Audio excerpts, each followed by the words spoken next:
Hello everybody, welcome back to another episode of the Bear Bard Tales. I'm the Bear Bard, and this week is special because it's my first episode with the new mic. Let me know what you guys think of it in the comments. I'm also just jumping right into it, so if there's any wonkiness from it, I apologize. Hopefully it sounds amazing and it'll be great. Today we have a couple of RPG horror stories. I tried to balance it out with one soul crusher and one a bit lighter, so let's jump right into it with today's first story. Party kidnaps villain character a sex slave and abuses her for the rest of the campaign.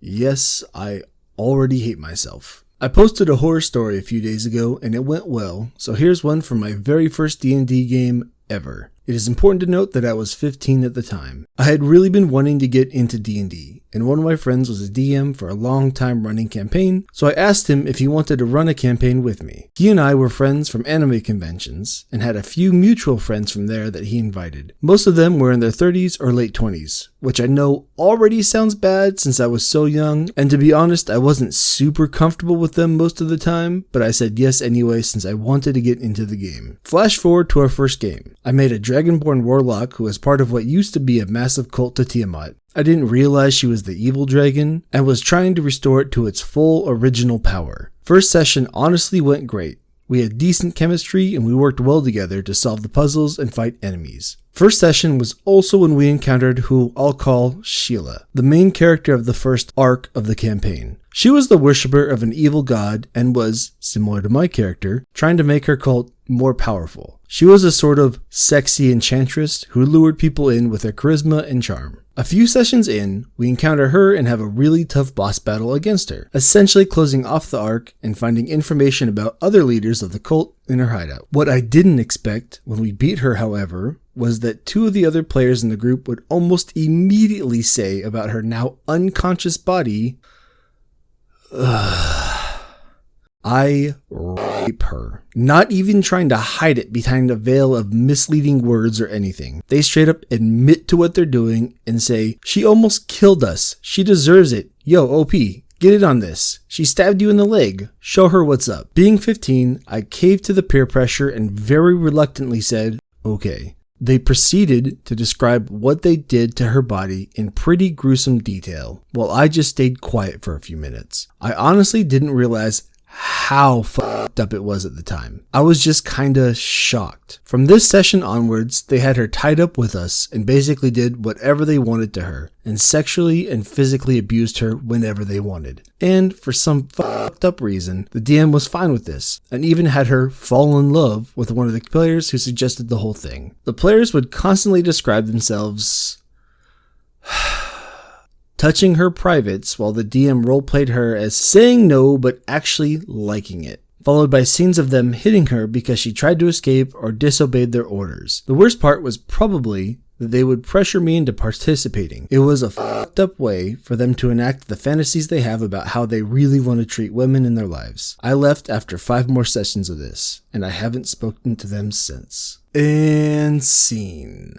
Sometimes I really, truly hate people. Where do we even start here? Okay, let's start with the ages. I mean, we have a 15-year-old kid here playing with a bunch of 20 and 30-somethings, late 20 and 30-somethings. I mean, again, like I said before, you know, you're in like a World of Warcraft guild and there's a kid in the guild and you bring him along, cool. But you're meeting up and having, you know, game nights like this.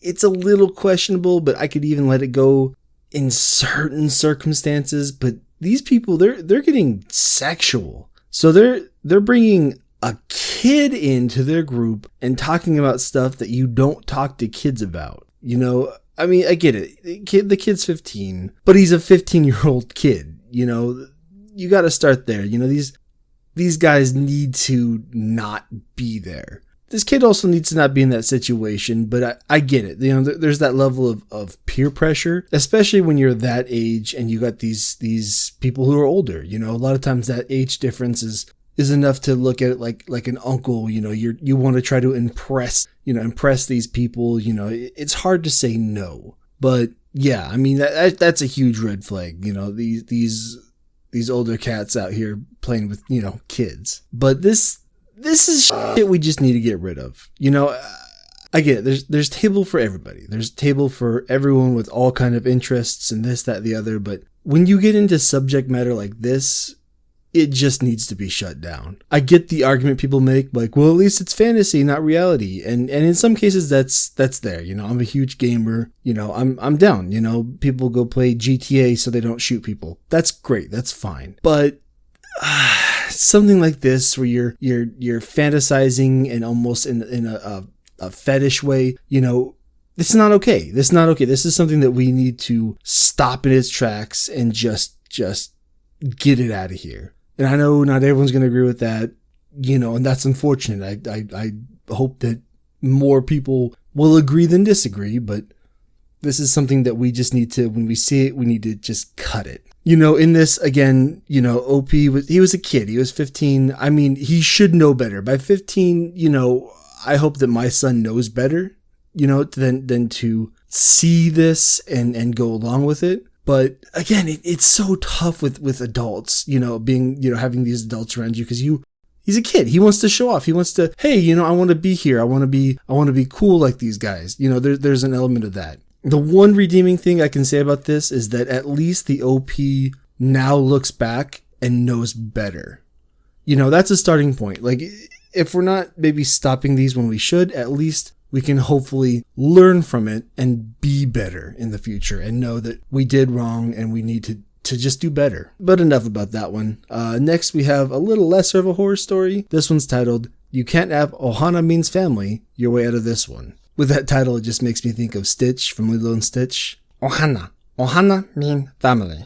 Family mean nobody gets left behind or forgotten. But enough of that. Let's get to the story. I fully acknowledge that this is a petty complaint in comparison to some of the other stories on here. But hey, I need to vent, and maybe you need a break from the revolving bag of douchebags. I love that image, just a bag of douchebags. Like, is it like a plastic bag with just a bunch of hair gel sticking out of it? You know, puka shell necklaces, and never mind. My friend is a big fan of the found family trope.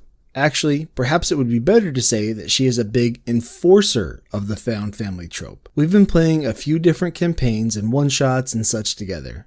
And without fail, like it's on a timer, her character will be fondly referring to the party as the family she never had, a session or two into the game. Not the most annoying thing you say? Well, maybe not the first time, but it just keeps happening.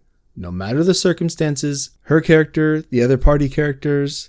Let me give you an example. Long-form campaign. Most of the party is together to face a common foe, and there's some strong interpersonal clashes when we're not on the job. They've known each other in-game for about a month. It's interesting roleplay. I'm playing a zealot who denounces anyone not with her as naive or evil. Another party member finds me insufferable and hypocritical. Really interesting interactions between the two. They value each other as fighters, but they really dislike each other as people. My zealot is eventually put in a position where she has to reveal a critical backstory element to warn about an upcoming danger. Basically, why she's a zealot. The mood is tense and serious. Even her rival is being uncharacteristically silent and respectful of how hard this must be to talk about. And then the friend's character tearfully speaks up about how it's so sad that she lost her family. But it's okay because we're all family now, and we'll make sure you heal so you stop being so full of hate. And this kinda goes over like a lead balloon because, I mean, we've known each other a month, and a tragic backstory is not an excuse to Zealot's bad behavior. Meaning, the two characters, especially the rival, do not suddenly think of us all as family, and this feels really weird and stilted. This isn't her character being naive. This is her thinking that this was the best possible thing anyone could say in the moment. When Zealot was dismissive and derisive of this in character, the player got visibly deflated and confused she hadn't just magically fixed the party. Another time, the character died, like maybe 5 sessions in. In character, they'd known each other for less than a week. She describes her character weeping and wailing because she basically lost a sister, which was just awkward and distracting at best, you know? It kind of cheapened the whole moment with this really trite, insincere declaration of affection for a weird witch she'd had some snarky conversation with. What really set me off on this rant, though, was our most recent campaign, and we had that classic owlbear baby scenario come up. My character isn't into killing innocents. Another party member argues that it's a threat to the nearby town. The confrontation escalates with my character grabbing the cub and booking it, prompting a chase scene. One player takes my side, but friend takes the side of the hunter. She's playing a fighter and catches up to me. It's worth noting that at this point we have all gone for non-lethal attacks only, since the party has been friendly before this. Her character, a barbarian, does not do this, opting for a full lethal swing given an attack of opportunity. I confirm with her that she is attempting to harm. She says yes. Okay, fair enough. The situation ended up with my character getting away and handing over the cub to a druid, something the party begrudgingly accepted. Next session, we reunite the party in town and get to talking about how it went down and dealing with the consequences of that. And, you guessed it, friend's character is so upset at my ranger for turning against them. Don't I know the most important thing is family? To which my ranger flatly points out, hey, he never sought to harm anyone, just protect an innocent. He doesn't want to hear about family from the person who tried to jam a sword in his throat. The player then broke character and insisted out of character that never happened because your character couldn't possibly want to harm her friends, except she did. And we all remember it. And I explicitly confirmed it because of the efforts everyone was taking to be non-lethal. She wants to retcon it because we misunderstood her, an action that would make my ranger's approach back to the party look paranoid and petty. I insist on playing it out and say Ranger will tolerate her, but not trust her until she earns it. DM rules this is fair. Player accepts it, but is clearly unhappy about it. After one session of her character sucking up to mine and getting nowhere, he's not receptive to pretty words, unfortunately for her. The DM approaches me and says the player isn't having fun because of the group disharmony, and could I please hurry along the forgiveness? I do not want to, because that's the problem with her. We all love each other playing these serious moments. It's cheap and insincere to throw it out there when it hasn't been earned or when it isn't appropriate, or to guilt me to try and wiggle out of consequences for your actions. Just sucks, you know? You want to be a bloodthirsty barbarian? Great. But if you try to kill my character, they get to be miffed about that. I really enjoy emotional roleplay. Heck, I actually adore found family in media. But I also swear to God, if my ranger dies, my next character is going to be a construct who thinks family's a weakness for biological life forms. Ohana means family to you, puny fleshbag. Edit, I'm actually going to talk to the player about this and resolve it out of character before this frustration causes any more problems. But boy did I need to vent this before it happened. And scene. Quick note, that last little bit about the construct, I'm getting real strong HK-47 vibes, you know, KOTOR, and that would be a fantastic character. Please make it and let me know how it goes. But I chose this story because I think it's a really relatable story that a lot of people and groups fall into. The problem is that not every group, but a lot of people, we tend to know each other. It's people that have either been friends for a long time or, you know, even if it's just within the group, they've known each other for a long time. So we have this tendency to almost forget that the characters don't know each other as long and to just kind of accept each other as, oh, I've known you for so long, you're my best friend, but dude, I've only known you for a month. You know, it's being able to separate the character from the player, which is a big problem that a lot of people have, and it manifests in a lot of different ways, but especially, you know, right here, it's tough to have a familiarity with the player, but you need to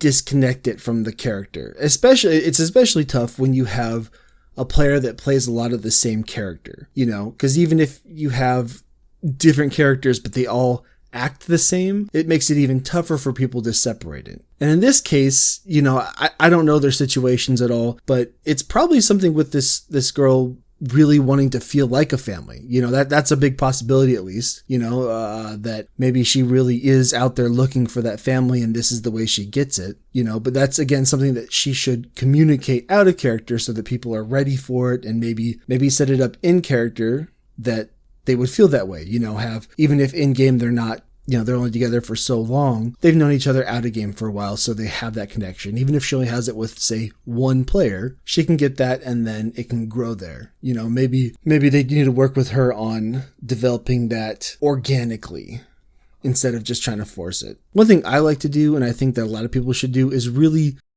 sit down and talk with that player and help them be more creative. Because a lot of times that's the problem too, is that they're, you know, people aren't as creative, and that's, you know, many times why they're playing games like this. It's hard when you don't have that creative when you don't have that creativity practiced, so maybe it'd be helpful to sit down with her and have some creative tests, have her create characters that are way outside her wheelhouse. It sounds like that barbarian was like that, but she needs to commit to that. You can go out there and find like challenges that writers give themselves so that they can be more creative and think in a different way, and maybe bring those to her and give her a chance to try some of this stuff out and try to think of things differently. The whole time reading this, all I can think is you guys just need to talk out of character. But again, at the end, the edit, she does say that they're going to talk. So that's good. I'm glad. I hope that it does work out for them. It sounds like they're friends outside of this too. So, it's hard when something like that is bugging you so much, but it seems like it should be something fairly easy to fix. Hopefully this does have a happy ending for everybody, and, they can be Ohana. Well, that's it for today, guys. I want to thank you guys for joining me on this episode of the Bear Bar Tales. Let me know what you guys thought of this new mic. Do I sound better, worse, the same? I'm pretty excited for it. It's something I've been doing a ton of research into and picked this up, so I really would like to know what you guys think of it. Also, let me know what you guys think of these stories. What would you do in this situation? And if you have any suggestions for stories you want me to read, any submissions can be made through our Discord or the subreddit. Links for both can be found in the description below. If you like this video and you'd like to hear more from me, go ahead and hit that like button. And maybe, think about subbing to the channel. Might be kind of cool. Either way, that's going to be all from me today. This has been the Bear Bard, and I'll see you guys next time.